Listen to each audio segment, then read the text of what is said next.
Hello students, मैं संदीप सोम।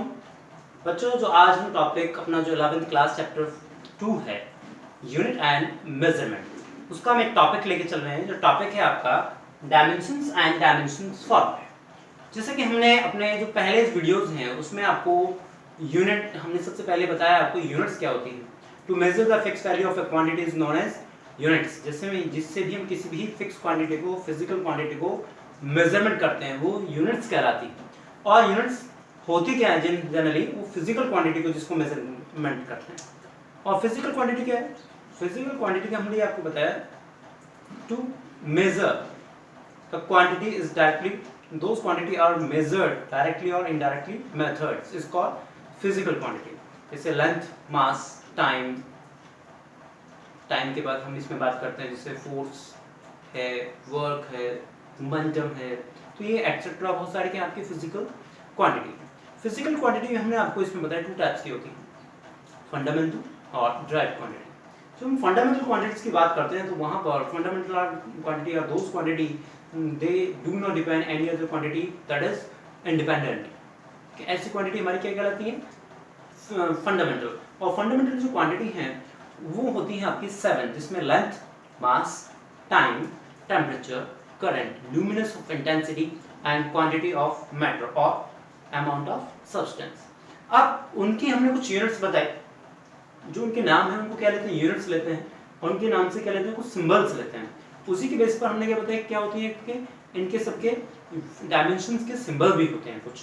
अब dimension में आपको यहाँ पे डिस्कस करने वाले हैं। तो ड्राइव क्वांटिटी क्या है? Those quantity express in the term of fundamental quantity. अब जो भी आपके टर्म्स, मतलब जो हम टर्म एक्सप्लेन करते हैं, ड्राइव क्वांटिटी क्या है? जो हम फंडामेंटल क्वांटिटी के फॉर्म में एक्सप्लेन करते हैं वो हमारी क्या कहलाती है? आपकी ड्राइव। और इनकी जो यूनिट्स हैं, अगर ड्राइव क्वांटिटी है तो उसकी यूनिट क्या होगी? आपकी ड्राइव क्वांटिटीज की ड्राइव यूनिट्स। और फंडामेंटल होगा तो फंडामेंटल यूनिट्स जो होंगी वो फंडामेंटल यूनिट्स कहलाती हैं। और यूनिट्स निकालने के लिए हम इसमें 4 मेथड्स आपको बताएं। First, MKS system.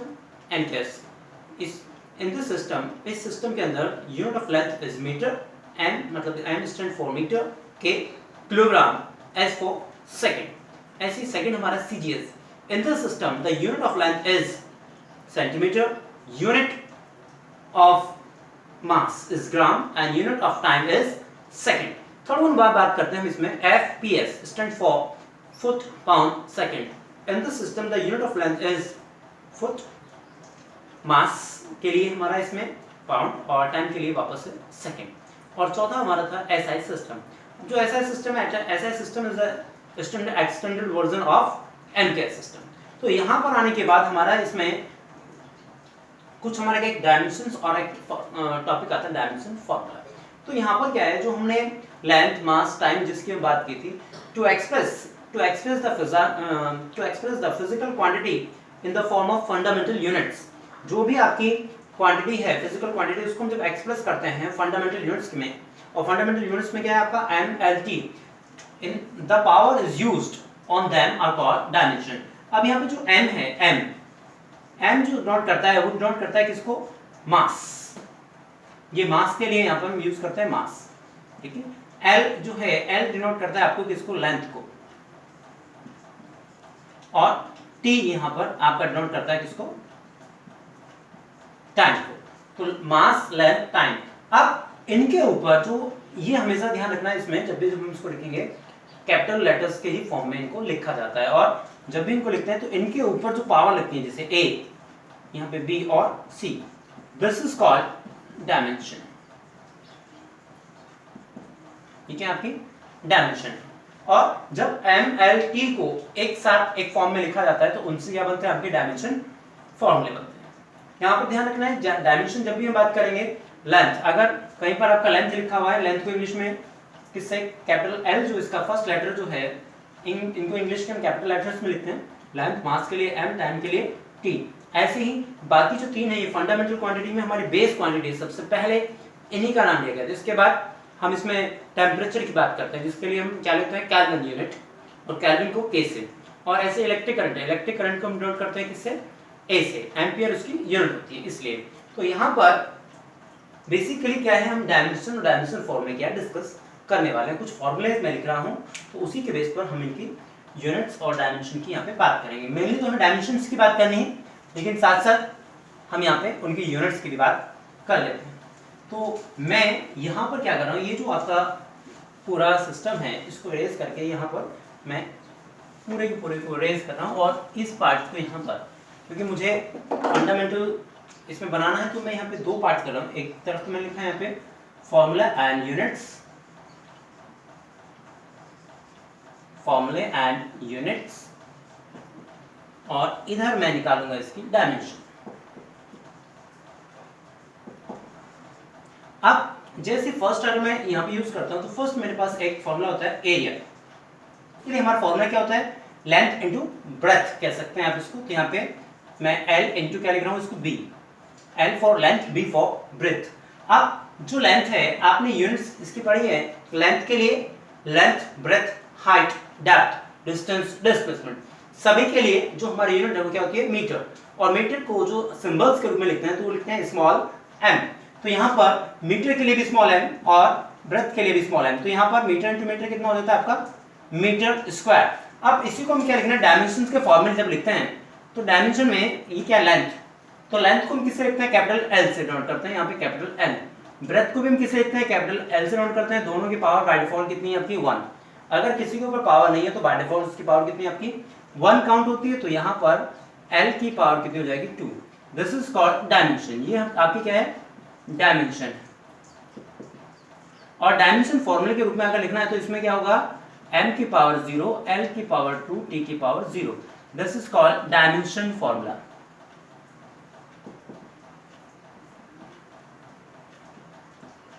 ये आपका डायमेंशन फॉर्मूला है। तो ध्यान रखना है जब भी यहाँ पर किसी की पावर अगर 0 होती है, सपोज कोई x की पावर 0, तो इसकी वैल्यू बाय डिफॉल्ट कितनी होती है 1।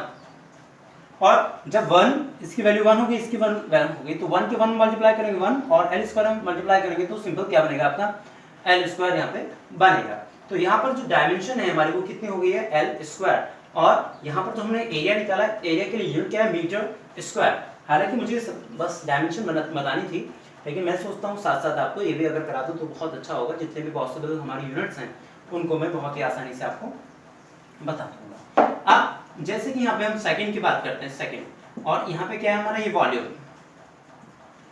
तो वॉल्यूम के लिए क्या होता है, L V इंटू में H, length, breath into height. अब लेंथ के लिए भी क्या होगा यूनिट, मीटर, ब्रेथ के लिए भी मीटर, और हाइट के लिए मीटर। तो यहाँ पे कितना आ गया, मीटर क्यूब। तो इसी तरह से यहाँ पे जब हम इस फॉर्मूले यूज करेंगे तो L इंटू में L, और इंटू में आ जाएगा यहाँ पे L। तो यहाँ पे L की पावर 3, ये किसकी डायमेंशन, और डायमेंशन फॉर्मूले के रूप में लिखते हैं तो क्या, m की पावर 0, L की पावर 3, t की पावर 0। तो ये क्या हो गई, हमारी डायमेंशंस हो गई। अब इसी तरह से अगर हम नेक्स्ट चलते हैं और हमें आगे बढ़ते हैं, तो हम एक फॉर्मूला हमारा क्या होता है, डेंसिटी का। डेंसिटी ध्यान रखना, यूनिट डायमेंशन निकालना बहुत ईजी है, उसके लिए हमें फॉर्मूलों का लर्न होना बहुत जरूरी है। डेंसिटी, जब भी हम डेंसिटी की बात करते हैं तो क्या होता है, मास अपॉन वॉल्यूम। अब देखिए जो मास है, मास किस में मेजरमेंट करते हैं, किलोग्राम में। तो हमारी यूनिट क्या होगी इसके लिए, किलोग्राम। अब नीचे क्या है यहाँ पे, वॉल्यूम, और वॉल्यूम के लिए यूनिट क्या है हमारी, मीटर क्यूब। तो metre cube, this is called unit of density, kilogram per metre cube. या m को अगर ऊपर ले जाए तो किलोग्राम मीटर की पावर m की पावर -3 भी हो जाएगी। अब यहाँ पर आपको क्या देखना है, मास। मास को हम डिनोट करते हैं किससे, कैपिटल M से। और डायमेंशन जो है वॉल्यूम के लिए वो अभी हमने लिखी है L की पावर 3। अब देखिए जब हम इसको L को m की पावर तो एज इट इज 1 नीचे से ऊपर क्यों ले जाएंगे, न्यूमरेटर में लेके जाएंगे डिनोमिनेटर से, तो यहाँ पर L की पावर क्या हो जाएगी -3, और t की पावर नहीं तो उसको बाय डिफॉल्ट करते हैं 0 लिखते हैं। तो ये हमारी डेंसिटी की क्या आ गई, यहाँ पे यूनिट आ गई। अब इसी तरह से अगर हम इसको और आगे बढ़ाते हैं, सपोज हम यहाँ पे फॉर्मूला लेके चलते हैं वेलोसिटी का, या स्पीड भी लिख सकते हैं।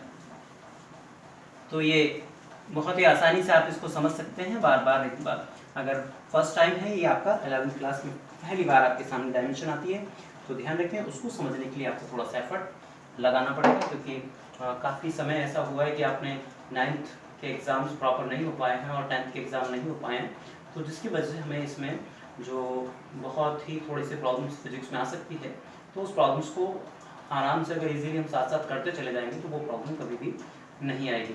तो आपको ये सारी चीज़ें साथ साथ देखनी। चलिए, तो जैसे हम बात करते हैं, मैंने यहाँ पे 4th नंबर पे लिखा है यहाँ पे आपका वेलोसिटी।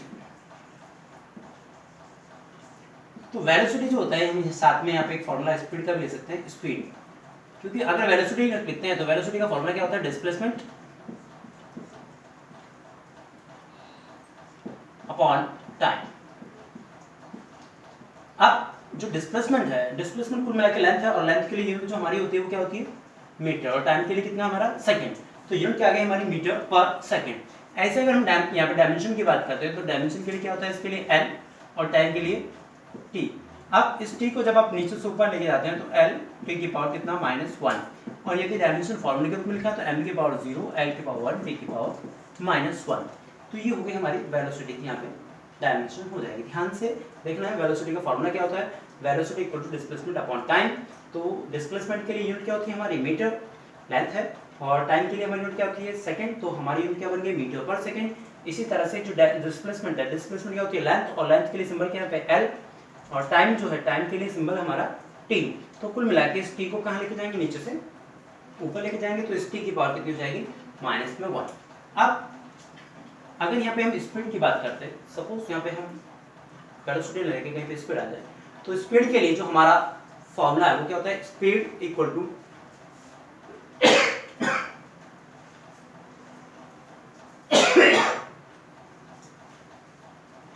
सॉरी, तो यहाँ पर जब हम बात करते हैं तो स्पीड के लिए डिस्टेंस अपॉन टाइम, और डिस्टेंस भी हमारी क्या, लेंथ, और लेंथ के लिए हमारी जो यूनिट है क्या हो जाएगी, मीटर पर सेकंड।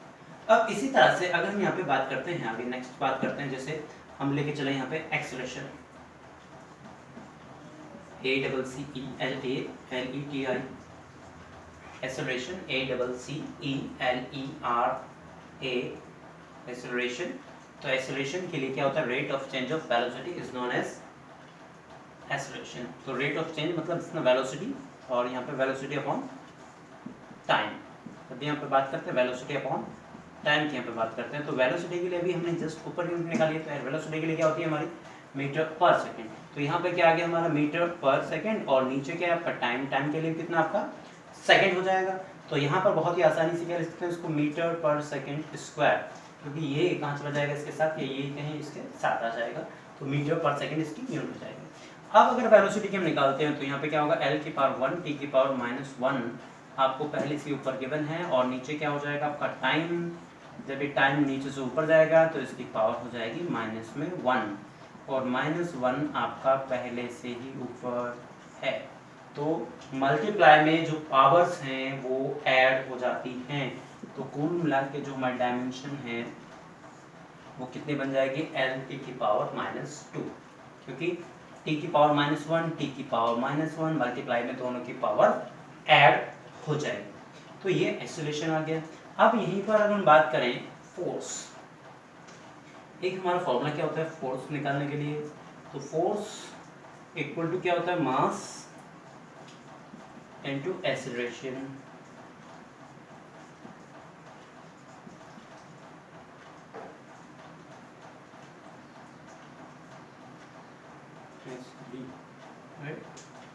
एक्सेलरेशन, अब जो एक्सेलरेशन है आप इसको डायरेक्ट लिखते हैं F इक्वल टू कितना आपका m है, क्योंकि फोर्स ये आपका न्यूटन्स की जो सेकंड लॉ ऑफ इक्वेशन है, सेकंड लॉ ऑफ इक्वेशन है न्यूटन्स की। तो यहाँ पर m क्या है, मास है, और a क्या है आपका एक्सेलरेशन है।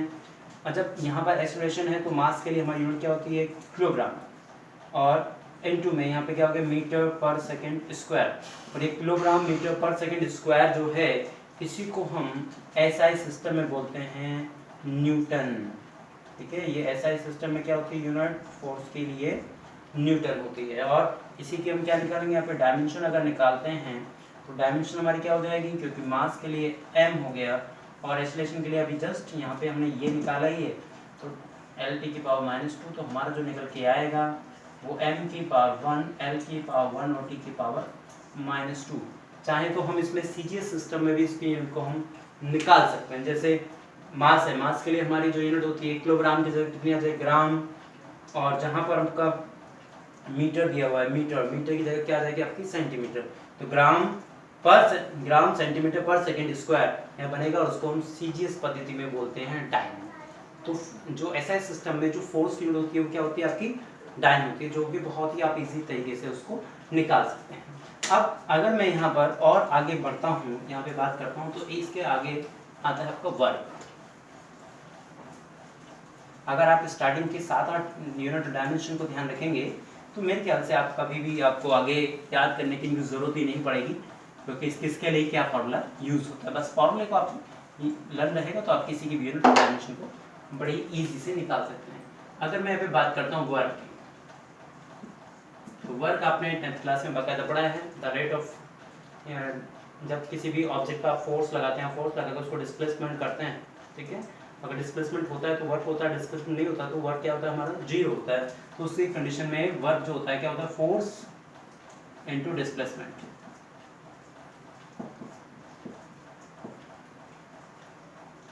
अब जो फोर्स है, फोर्स के लिए अभी आपने यूनिट लिखी क्या होती है, न्यूटन। और न्यूटन इसके लिए हम क्या यूज करते हैं, कैपिटल एन यूज करते हैं। और डिस्प्लेसमेंट जो है उसके लिए हम यूज करते हैं न्यूटन मीटर। अब इस न्यूटन मीटर को ही एसआई सिस्टम में हम बोलते हैं आपका जूल, और जूल को कैपिटल जे से डिनोट करते हैं।